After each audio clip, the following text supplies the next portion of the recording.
Nous l'attendions, le Festival d'été de Québec a dévoilé sa programmation. Foo Fighters, Neil Young et The Weeknd visiteront la capitale.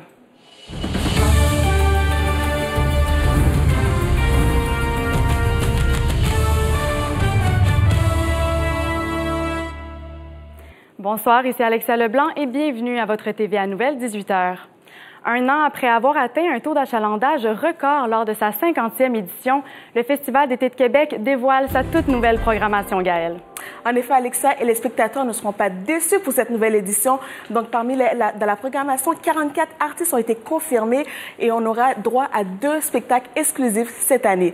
Donc, tout d'abord, comme on dit, chose promise, chose due, le retour de Foo Fighters sera en effet cette année. Donc, on se rappelle que la formation était présente en 2015, mais qu'ils avaient dû écourter leur spectacle dû à des orages. Donc, ils l'ont bien annoncé à leurs fans, ils seront de retour cette année. Deuxième exclusivité, Neil Young, le chanteur folk populaire canadien, sera également de passage dans la capitale. Ce sera la première fois en carrière que l'artiste sera à Québec. Et puis, comme on dit, les artistes seront encore plus étonnés cette année. Et cette année encore, le festival nous propose un répertoire d'artistes de calibre international et qui saura plaire à différentes générations. Exactement. Donc déjà cette année, c'est The Weeknd, le chanteur canadien qui domine les palmarès depuis déjà plusieurs années, qui fera le coup d'envoi le 5 juillet prochain. Donc l'artiste canadien performera plusieurs succès, accompagné de d'autres artistes pop, par exemple Shawn Mendes et Lorde. Par contre, pour les personnes qui sont un peu plus nostalgiques, Cyndi Lopez sera de retour, sera au spectacle cette année, donc va nous permettre de revivre les années 80. Elle chantera ses meilleurs succès, donc on pense notamment à Girls Just Wanna Have Fun. Le chanteur canadien Patrice Michaud, de son côté, est le seul artiste québécois en tête d'affiche. Il aura carte blanche pour son spectacle du 10 juillet prochain. Donc on rappelle que le Festival d'été de Québec aura lieu du 5 au 15 juillet prochain. Les billets sont en vente au coût de 100 $ dès demain midi. Excellent, Gaëlle. On se rejoint plus tard en météo. À plus tard. Avancement majeur dans le dossier de l'incendie criminel qui a fait 2 morts à Limoilou le 28 février dernier. L'incendie qui avait mobilisé une quarantaine de pompiers et qui avait forcé l'évacuation de plusieurs résidences avoisinantes. Finalement, Marie-Emmanuelle, un suspect a été arrêté ce matin. Oui, Alexa, c'est arrivé cet après-midi. En fait, il s'agit de Simon Bouchard, un jeune homme âgé de 33 ans. Il est originaire de la ville de Québec. En fait, c'est les policiers de la ville de Québec qui se sont rendus sur le lieu où le jeune homme travaillait et celui-ci a aussitôt pris la fuite.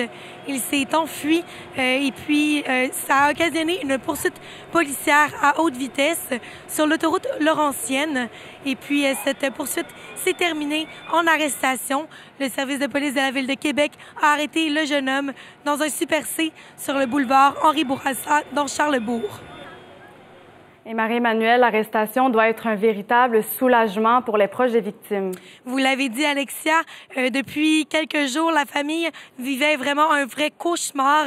Et puis, on s'est entretenu avec la fille des victimes, en fait, Madame Julie Tremblay. Et elle dit qu'elle est totalement soulagée que le suspect ait été arrêté. Le suspect, justement, qui fait face à des chefs d'accusation d'homicide involontaire, de fuite, ainsi que de conduite dangereuse. Il comparaîtra demain au Palais de justice de Québec. Merci beaucoup, Marie-Emmanuelle. Je vous en prie. L'utilisation de sacs de poubelle pour permettre aux résidents du CHSLD de Limoilou de faire leurs besoins choque plusieurs employés et citoyens. Un préposé aux bénéficiaires qui a tenu à garder l'anonymat. Il s'agit d'une méthode pratiquée depuis déjà plusieurs mois. Malgré les dénonciations qu'il a fait à la direction il y a quelque temps, rien n'a changé. Selon lui, l'utilisation des sacs de poubelle est une mesure budgétaire dans le but de réduire les coûts associés aux sacs absorbants qui étaient beaucoup plus pratiques selon plusieurs spécialistes du milieu, notamment pour des questions d'hygiène. La porte-parole du CIUS de la capitale nationale, Mme Karine Primard, a de son côté confirmé que les sacs de poubelle ne sont pas utilisés à des fins de coupure budgétaire, mais bien dans des cas plus extrêmes, comme par exemple de gastro-entérite.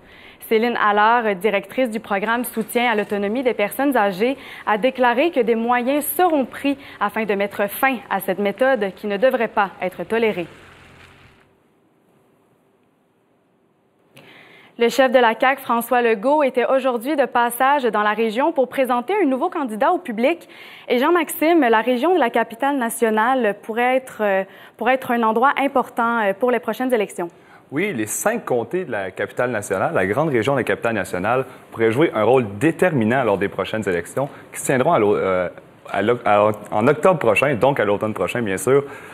En ce moment, ces comtés-là sont dominés par les libéraux, mais dernièrement, on a vu les sondages qui placent la CAQ bon premier, à plus de 35 d'intention de vote. Mais aussi, on a eu la victoire de Geneviève Guilbeault, dernièrement dans Louis Hébert, qui a donné la confiance à M. Legault, bien sûr, de pouvoir grappiller quelques comtés dans la région de Québec. Aujourd'hui, M. Legault a présenté une équipe qu'il juge forte, qui pourra bien représenter les intérêts de la grande région de Québec.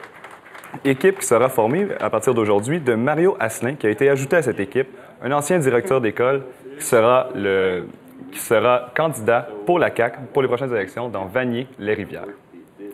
Et François Legault a également été questionné sur sa position quant au projet du tramway à Québec. Oui, on connaissait déjà la position de M. Legault pour un autre grand projet majeur dans la région de la capitale, soit le 3e lien.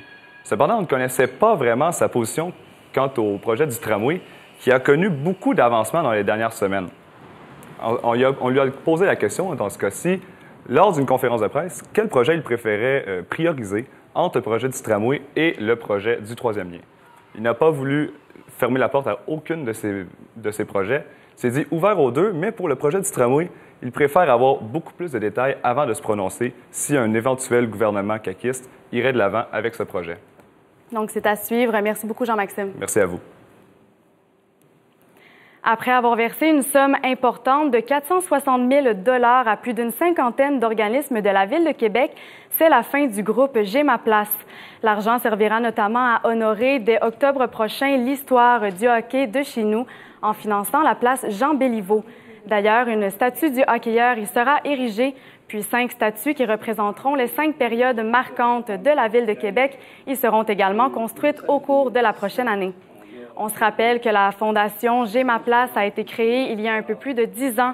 Depuis ce temps, elle consacrait ses activités à la vente de sièges de hockey pour contribuer au financement de la construction du centre Vidéotron.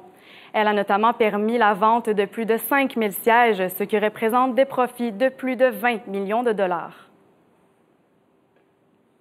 Un quartier multigénérationnel sera construit dans le secteur Le Bourgneuf d'ici la fin de l'année 2019. Inspiré d'un modèle néerlandais, c'est le groupe du patrimoine qui mettra le projet sur pied. Projet qui coûte d'ailleurs plus de 600 millions de dollars et dont 2000 habitations hébergeront des personnes atteintes de troubles cognitifs.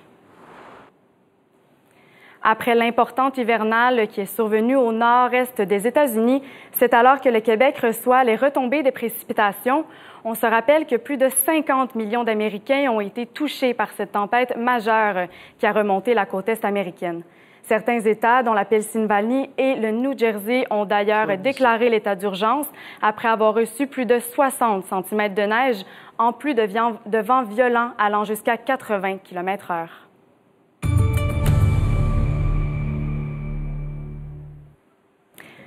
En météo maintenant, Gaëlle, on ressentira les retombées de la tempête américaine au Québec. En effet, Alexia, on a déjà reçu plusieurs centimètres de neige. Par contre, plusieurs centimètres de neige, ça va se continuer encore pour quelques heures. Par contre, le plus gros est déjà derrière nous. Déjà pour ce soir et cette nuit, à Québec, ce sera des rafales de vent qui vont atteindre de 20 à 60 km/h. Par contre, on aura juste de 2 à 4 cm d'attendus. Au niveau de Saint-Georges, c'est 2 à 3 cm, toujours venteux avec des rafales de 20 à 40 km/h, désolé. Montmagny, -4 et Baie-Saint-Paul, -5. Baie-Saint-Paul, pour le coup, on attend de 10 à 15 cm de neige. Donc, c'est vraiment la région qui sera le plus touchée par ces précipitations ce soir. Demain, vendredi, ce sera encore nuageux pour la plupart des régions. Donc, on a un maximum de 2 à Saint-Georges, de 1 à Québec, 0 à Saint-Paul, à Baie-Saint-Paul et de 1 à Montmagny. On rappelle que ce sera encore venteux, notamment pour la région de Baie-Saint-Paul. Un peu plus loin pour samedi, ce sera d'un maximum de 1 avec des retours. Le soleil va commencer à revenir. Et puis finalement, dimanche, un maximum de 3. Donc, c'est vraiment la période de pour sortir dehors, étant donné on a évidemment des précipitations, des bonnes tombées de neige. Par contre, les températures sont vraiment idéales pour profiter de la semaine de relâche et du bon temps et pour faire des bonhommes de neige. Donc, profitez-en et bonne semaine de relâche. Merci beaucoup, Gaëlle. C'est ce qui met fin à votre TVA Nouvelles ce soir, mesdames et messieurs. On se retrouve demain à 18 h. N'oubliez pas de nous suivre sur nos réseaux sociaux et de nous écrire à tva.ca/Québec. Passez une excellente soirée sur nos ondes.